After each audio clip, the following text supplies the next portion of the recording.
안녕하세요. 오늘은 4단원의 작은 소단원 3, 4입니다. 오늘로 이제 4단원 고려를 끝낼 건데요. 먼저 고려사회의 변화 과정 먼저 보겠습니다. 고려사회의 변천해서 문벌 귀족사회가 흔들리다가 제일 먼저 나옵니다. 지금 호족들이 나름 새로운 세상을 꿈꾸며 고려를 건국했지만 고려 건국 후 200여 년이나 지났습니다. 그 호족들은 문벌 귀족이란 형태로 변화됐습니다.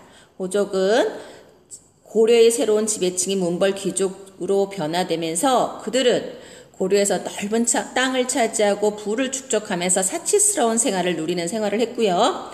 그에 비해 백성들은 그들에게 토지를 빼앗기거나 무거운 세금으로 시달리다가 유민으로 전락하게 됐습니다. 이런 사회에서 왜 광종 때 과거제에 있었던 거 기억나시죠?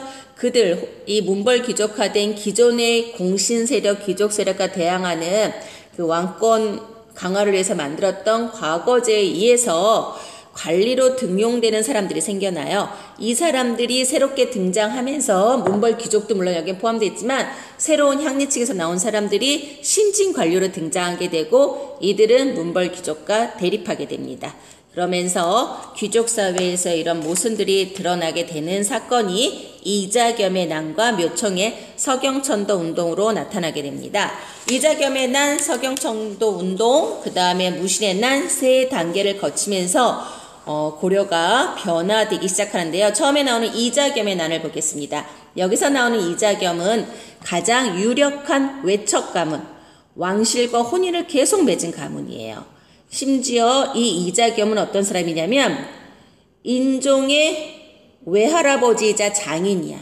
인종의 어머니, 그러니까 인종 위에 아버지와 결혼한 사람도 이자겸의 딸이고, 그리고 이자겸의 한참 어린 이자겸의 부인도 이자겸의 딸이고, 헷갈리죠. 근데 딸들이 많았나 봐요. 그래서 이자겸은 이런 중첩대 외척 가문으로 최고의 세력을 가지고 있었어요. 너무나 권력이 세니까 인종이 왕권 강화를 위해서 제거하려 하자 이자겸이 난을 일으켜서 궁궐을 불태우고 뭐 난리가 났었는데요.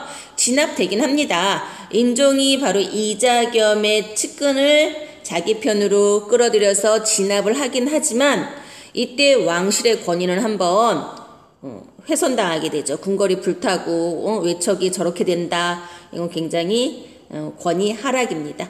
그 다음에 묘총의 서경천도 운동이 일어납니다. 이 묘총의 서경천도 운동은 많은 사람들이 중요시 여기는 사건인데요. 보세요. 묘총 등 서경 출신, 평양 출신들 말하는 겁니다. 이 사람들이 칭제, 권원, 스스로 황제를 칭하며 연호를 사용하고, 권원이란 연호를 사용하고 서경으로 개경이 지금 개경에서 이 문벌 귀족들이 너무나 사치하고 이러니까 차라리 수도를 옮겨서 새롭게 시작하자라는 걸 건의하는 게 바로 묘총의 서경천도 운동이에요. 당연히 개경파한테 반발받게 되죠. 서경파의 대표가 묘청이고 김부식이 바로 개경 세력이에요. 그래서 묘청 등이 서경에서 봉기하게 되는데 결국은 김부식 등에 의해서 진압되는 사건입니다. 이거는 이 시대 배경을 봐야 되는데요. 1135년 요때가 12세기예요. 12세기는 지난 시간 대외관계에서 여진족이 힘을 얻을 때고 여진족은 세력을 키워가면서 고려에 군신관계를 요구한다고 했었어. 자기네가 임금이고 고려 보고 신하하라고 그러는데 이걸 이 문벌 귀족들은 받아들일 정도로 자신들의 그렇게 사치스러운 생활을 조금도 훼손받고 싶지 않은 거죠. 왜냐면 자기들은 지금 얼마든지 잘 먹고 잘 사는데 여진과 여진의 요구를 거부해서 여진과 전쟁이라도 나게 되면 큰일이라고 생각을 한 거죠. 그렇게 해서 군신관계를 받아들인 거에 대한 반대급부가 바로 묘청이야. 묘청은 이럴 수가 있느냐 고려가 그리고 운동을 일으킨 겁니다. 이거 비록 실패는 하지만 나름 자주적인 사건이에요.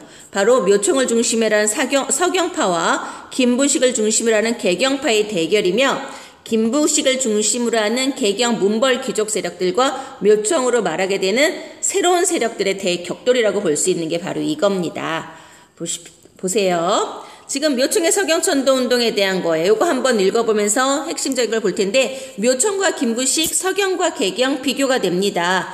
보면 묘청 황제로 부르자. 왜 우리가 금나라보다 미치니? 여진보다 우리가 약하니? 건원이라고 하자. 한마디로 자주적이다. 묘청 자주. 서경으로 도읍으로 옮기자. 금이 항복할 거다. 금나라의 군신관계 말도 안 돼. 금나라를 항복시키자. 이게 묘청이에요.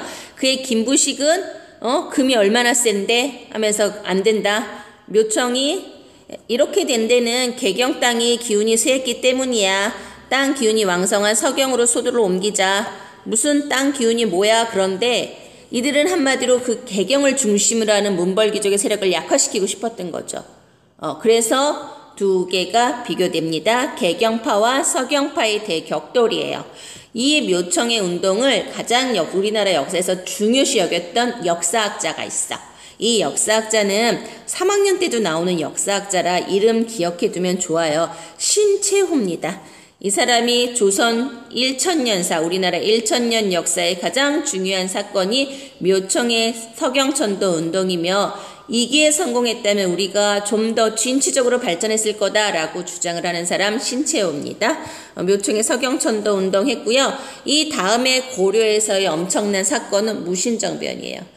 한마디로 이자겸의 난에서 한번 흔들리고 묘청의 서경천도 운동이 실패하면서 흔들리긴 하지만 그래도 진취적으로 나아가 보려고 했는데 안 되고 그 다음에 무신정변으로 고려는 완전히 흔들리게 돼요. 무신정변의 이 뜻도 좀 굉장히 따로 알아봐야 되는데요. 우선은 무신정변이 왜 일어났느냐부터 봅니다. 무신정변이 일어난 이유는 무신의 지위가 고려시대 대단히 낮았죠. 우리 고려 과거제 기억나십니까? 문과, 잡과, 승과가 있었어요. 무과는 없어요. 이거 조선에서나 나올 거예요.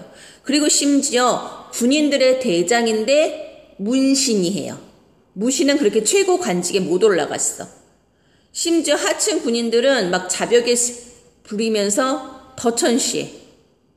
게다가 당시 왕이라는 사람이 의종이 문신이랑 무슨 글짓기나 무슨 파티를 하면 무신들을 자기네 파티에 함께하는 게 아니라 자기네 파티에 이런 경비, 호위 쓰게 해요. 이런 식으로 하니까 이에 대한 불만이 굉장히 많죠. 반발, 정중부, 이의방. 정중부 같은 경우 당시 굉장히 최고의 무신이었어요. 이들이 의종의 또 다른 보현을 행차를 틈타서 정변을 일으킨다. 정중부랑 이의방이 도저히 안 되겠다고 문신을 다 죽여요. 그 당시에 거기 왔던. 그래서 문신들이 막 다 도망가고 난리가 나요. 거의 궁궐에 문신이 싹 사라지다시피 해요. 그러면서 정중부와 이의방이 정권을 장악하게 됩니다. 결과 문벌 귀족사의 붕괴, 무신 집권 시대의 시작입니다. 그런데 이 무신들의 문제가 뭐냐면 별로 정치를 해본 적이 없어요. 그러다 보니까 정치를 하기 위해서 자기의 그런 정치 세력이 필요하고 뭔가를 준비하고 이런 게 없이 그냥 권력으로만 받아들였어. 그래서 무신들의 권력 다툼이 굉장히 심해요. 아까 정중부와 이의방이 난을 일으켰잖아요. 처음에 이의방이 정권을 장악해. 그랬다가 정중부가 이의방 없애요. 그리고 정중부로 정권을 뺏어가. 경대승이 정중부를 암살해요. 자기가 정권을 장악해. 그리고 경대승이 장악해. 경대승이 자기가 정중부 암살하고 자기가 정권 뺏었잖아. 떨려. 누가 자기를 또 죽일 것 같아. 그리고 내 권력을 뺏을 것 같아. 도방 보디가드만 엄청나게 만들고 이 경대승 같은 경우는 두려워서 집에서 제대로 나오질 못했대. 집에서만 이렇게 정치하고. 아무튼 경대승 그렇지만 죽어요. 이의민이 또 죽여. 그리고 그 다음에 최충원이 이의민을 제거하고 정권을 장악하는데 이 혼란기를 거쳐서 최충원 때부터 그나마 무신 정권이 조금은 안정된다고 합니다. 그래서 최충원은 자신의 정권을 아들에게 물려줘요. 최충원, 최우, 최양, 최. 그렇다고 해서 왕이 없는 게 아니에요. 왕이 있고 왕 밑에 최고의 권력자로 최씨 집안이 장악하는 시기 4대 60여 년간 지속된다. 최의까지 이렇게 얘기가 되는 거죠. 그러면서 무신 집권 시기가 돼요. 이때 이 정치 권력 기구를 한번 살펴볼 건데요. 물론 최충원 때 나왔던 게 중요하긴 하지만 우선 보세요. 경대승이 만든 거 하나 우리 체크해야 돼요. 이 중에서 이 경대승이라는 사람이 뭘 만들었냐면 도방이라는 걸 만들어요. 아까 경대승은 자신이 정중부를 암살하고 정권을 장악했기 때문에 누군가 나를 또 암살할까봐 호위대를 굉장히 많이 만들었어. 한마디로 보디가드 같이 호위단체예요. 도방. 자신들 무신 집권 세력의 신변보호를 해서 도방을 경대승이 만들었고 이건 계속 지속됩니다. 최충원 때도 계속 이 자신의 신변 보호는 계속 노력을 해요. 그리고 최충원이 정치기구로 만든 기구가 교정도감이에요. 교정도감. 국가 중요 정책 결정을 집행하는 교정도감 나오고요.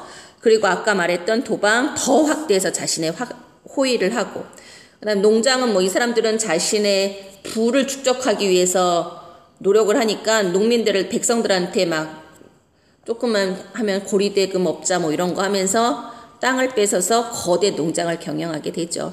그리고 최충원 다음에 최유가 나오는데 이 최유는 이전에 있었던 뭐 무신들이나 문벌 귀족과 좀 달리 글 공부하는 사람들을 이제 자신의 함께하는 정치 세력으로 들이고 싶어요.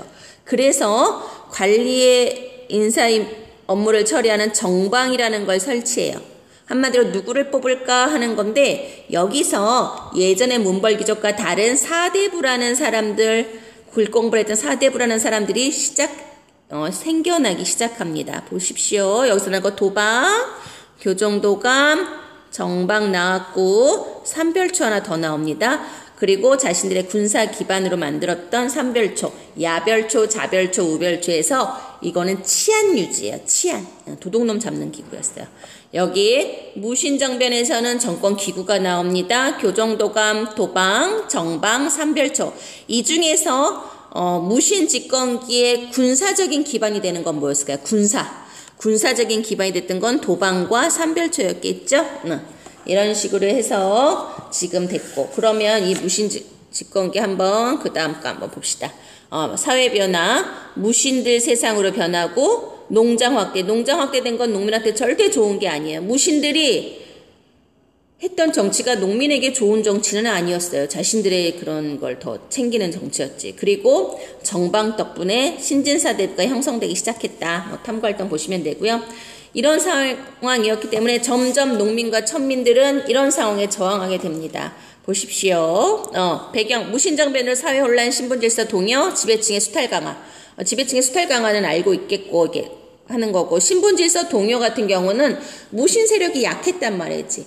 권력도 약하고 귀족 세력도 아니었던 무신 세력이 최고의 자리에 오르는 걸 보고 뭔가 이 천민들도 희망을 갖게 되고, 특히나 아까 나왔을 때 이의민이라는 사람은 최충원 바로 전에 정권을 장악할 때 이의민이라는 사람은 천민 출신이에요. 천민 출신도 가장 최고가 되는 걸 보고 신분질서가 굉장히 동요되게 되죠. 이 귀족인 이런 신분이라는 게 뭐가 중요한가, 능력만 있으면 된다라는 걸가 되죠. 그래서 반란이 일어나는데 처음에 나오는 거 망이 망소이에 난은 어디 있는 거냐면 여기인데 공주 명확소에서 일어난다고 얘기해요. 이거 뭐죠? 고려의 특징이었던 특수행정구역 향부곡 소에서 일어나는 거야. 이거는 소에서 일어나서 특수행정구역입니다. 김삼이 효심의 난, 이들은 그냥 여기 김삼이 효심의 난 유명하고요. 그리고 더 유명한 거 노비들의 신분해방운동, 만적의 난, 만적 여기 개경이 있었죠. 이 만적은 최충원의 노비래요. 이 만적의 난은 굉장히 의미가 있는데요. 이 사람이 뭐라 그러냐면 뒤에서 나무하러 가서 자기들끼리 하는 말이, 만적이 왕우장상의 씨가 따로 있냐, 누구는 최고가 되고 누구는 와서 나무만 기는 노비로 사니? 이렇게 얘기하면서 들고 일어나서 몇 월 며칠에 밤에 각자 자기들의 그 산에서 모의한 거야. 자신들의 주인을 죽이고 자기들이 뭘 하자라고 했는데, 그 얘기를 들은 다른 노비 중에 한 명이 너무나 무서워서 자기 주인한테 미리 말해가지고 일러서 미리 실패되고 다 죽죠. 한마디로 하지만 하층민의 의식이 이만큼 성장했었다. 무신정변 때에 그걸 알 수 있는 사건이고요. 그 다음에 이런 상황에서, 이런 혼란기에 몽골이 침략합니다. 우리 대외관계에 고려는 전쟁이 많았어요. 무신을 그만큼 천시했는데 무신들의 역할이 그만큼 중요한 시기가 바로 이때예요. 11세기 거란, 12세기 여진, 13세기 몽고가 쳐들어온 겁니다. 몽골의 침략. 징기스칸이 부적을 통일하고 들어옵니다. 첫 만남은 몽골군이 중국 그 북쪽에서 세력을 펼치는 와중에 거란족이 있었어. 물론 여진족에 이미 나라는 망했고 나머지 잔당 거란족이 있었는데 이들을 몽골이 쫓아내고 그 지역까지 다 몽골이 차지하는 과정에서 거란족이 쫓겨서 어디로 들어오게 되냐면 이 강동성으로 내려와요. 고려 쪽으로 내려와요. 그러니까 고려 입장에서도 가만히 있을 수 없잖아. 그래서 고려도 막 가서 고려 내려온 거란을 쫓아내잖아요. 이때 고려와 몽골이 같이 쫓아냈다고. 우리도 같이 가서 했는데 몽골이 뭐라 그러냐면 야 니네 나라에 왔던 거란을 우리가 도와준 거잖아. 우리한테 잘해 라고 얘기하는 거죠. 그러고 물자를 요구하는 거죠. 엄청난 물자를 많이 요구해요. 말도 안 되게 엄청나게.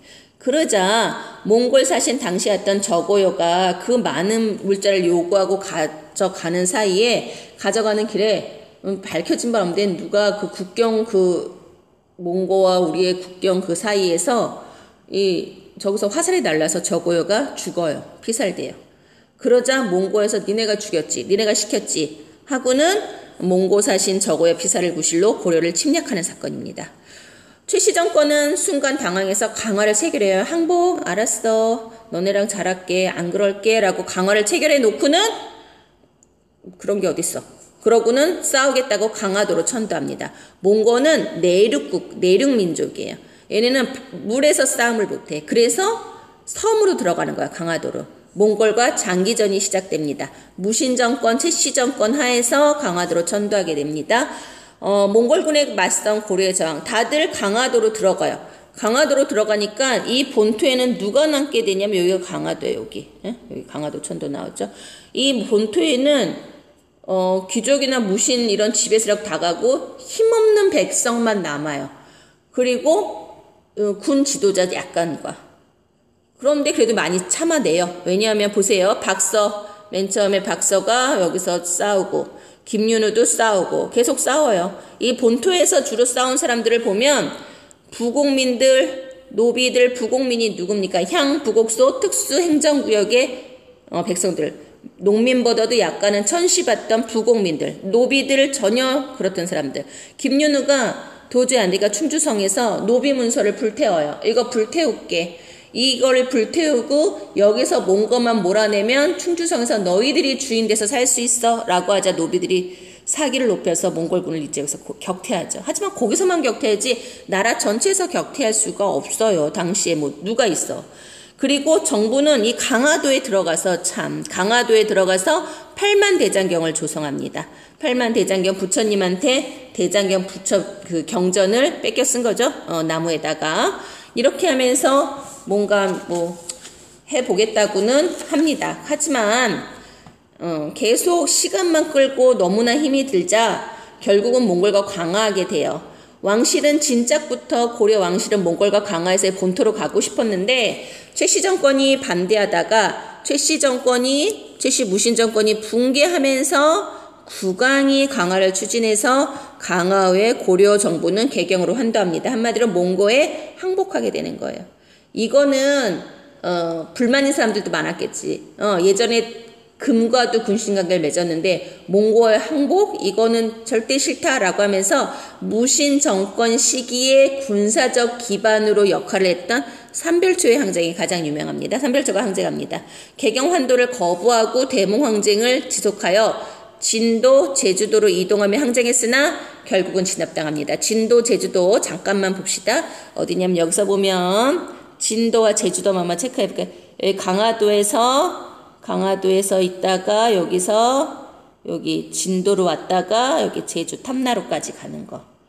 여기서 요래 가는 이런 식으로 삼별초는 대몽 항쟁을 지속하게 됩니다. 이미 그렇지만 삼별초 진압당하고요.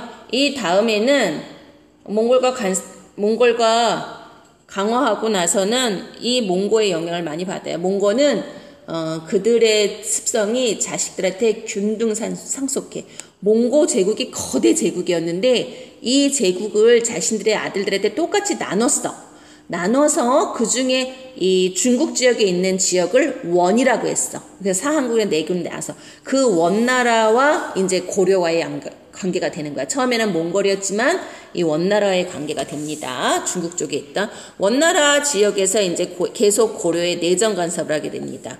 원은 고려의 제도와 풍속을 인정하면서 자신의 영향을 확대하고자 했다. 한마디로 자신이 내정 간섭을 하는데 왜냐하면 고려까지 다 먹어버리기에는 다스리는데 힘이 드니까. 그래서 우선은 영토, 관심 있는 영토 지배를 하는데 서경의 동령부, 화주의 쌍성 총관부 설치하고 왕후와 간직 격하, 고려는 원의 부마국이다. 다 공주랑 결혼시키죠. 그러면서 얘한테 이제 말도 뭐라 그래. 관직도 격화해. 이때부터 우리나라는 황제라는 말도 못 쓰고 뭐 계속 좀 모든 관청이나 이런 데 이름도 다 한 단계 떨어지면서 이름이 많이 바뀌어요. 그리고 금은, 은삼, 매, 공료 요구한다고 합니다. 원이 우리나라에서 가장 좋아했던 게 매예요. 송골매, 사냥매 이런 식으로 하게 됩니다.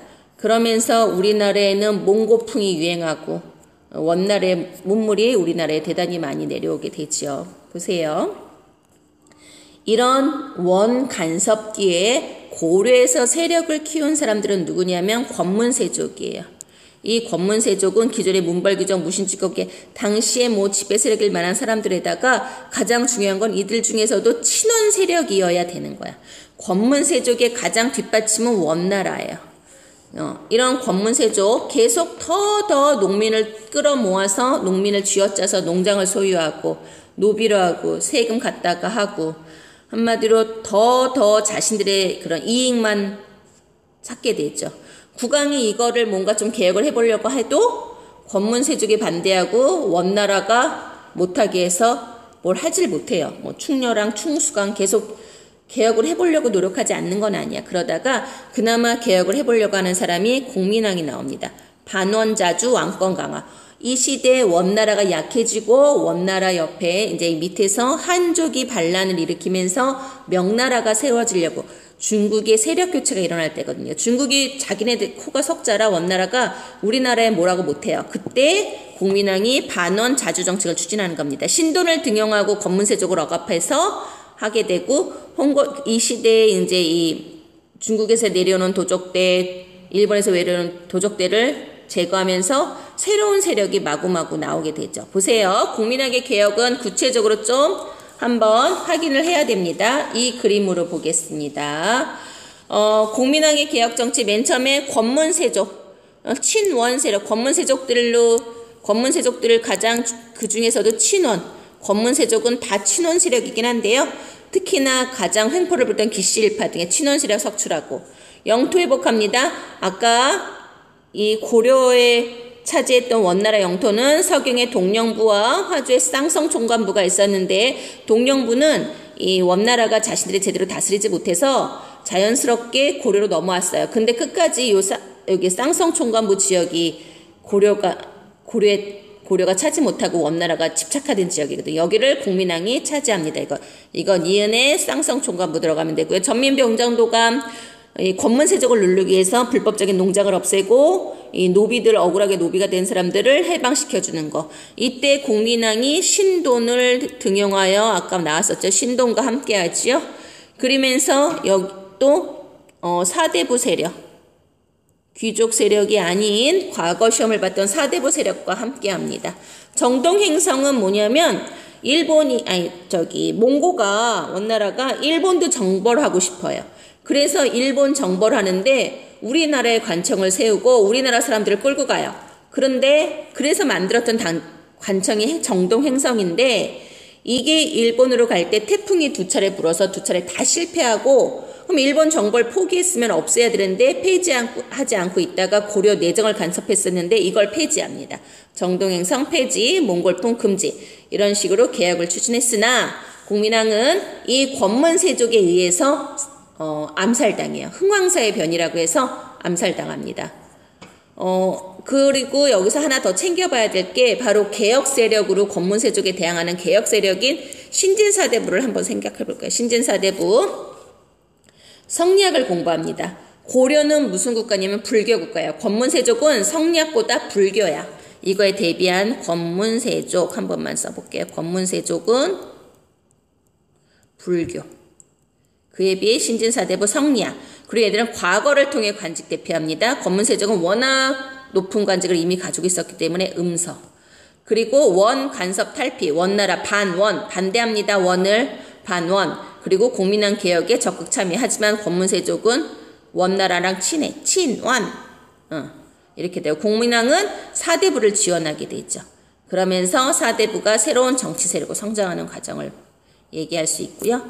그러면서 이제 지금 고려가 권문세족이 약화되고 그러면서 고려의 새로운 세력을 한번 정리해 볼 건데 고려의 새로운 세력으로는 신진 사대부 세력 과거를 계속받던 사람이고요. 그 다음에 신흥 무인 세력이 있어요. 신흥 무인 세력은 누구냐면 원나라 말에 그 북쪽에서 홍건적이 들어오고 아래에서 일본의 도적대가 들어올 때 이들을 막으면서 뭔가 세력을 펼쳤던 옛날 무인보다 새롭게 등장한 세력이야. 이 신흥 무인 세력의 대표가 이성계야. 이 사람은 이 북방 쪽에 있다가 고려로 우리나라 사람이긴 한데 이 고려 시대에 국경이 왔다 갔다 하는 과정에 이 북쪽에 이 중국 쪽에 있다가 다시 고려 쪽으로 넘어오기도 한 사람인데요. 이때 이성계가 신흥 무인세력의 가장 대표가 됩니다. 최영은 기존 무인 대장이었고 그래서 이 시대 명의 천령 이북 지역을 요구하자 쌍성 총감리 그런 지역을 다 요구하자 최영이 안 되겠다. 어차피 중국 명나라가 이제 원나라가 망하고 명나라가 들어서긴 했지만 아직 초반이라 힘도 약하다. 한번 정벌하자. 라고 하죠. 이성계는 계속 반대하지만 이성계가 주의가 났고 왕이 명령해서 어쩔 수 없이 나갔다가 위화도에서 도저히 승산이 없다 하면서 위화도에서 개경으로 회군한 사건이야. 군대를 돌리는 사건은 굉장히 군대를 돌리면 반란이야. 반란에서 살아남으려면 뭔가 쿠데타, 혁명을 일으켜야죠. 그래서 이 이성계가 실권을 장악하고 그러면서 이 신흥무인 세력인 이성계가 신진사대부를 자신의 편으로 들었으면서 뭔가 개혁을 추구하게 됩니다. 이때 새로운 나라를 세우려는 사람들로 신진사대부가 등장하면서 이들이 급진파와 온건파로 나뉘면서 조선 건국의 대격돌을 예고하게 되는 겁니다. 그러면 다음 시간에는 이제 조선을 하겠습니다. 수고하셨습니다.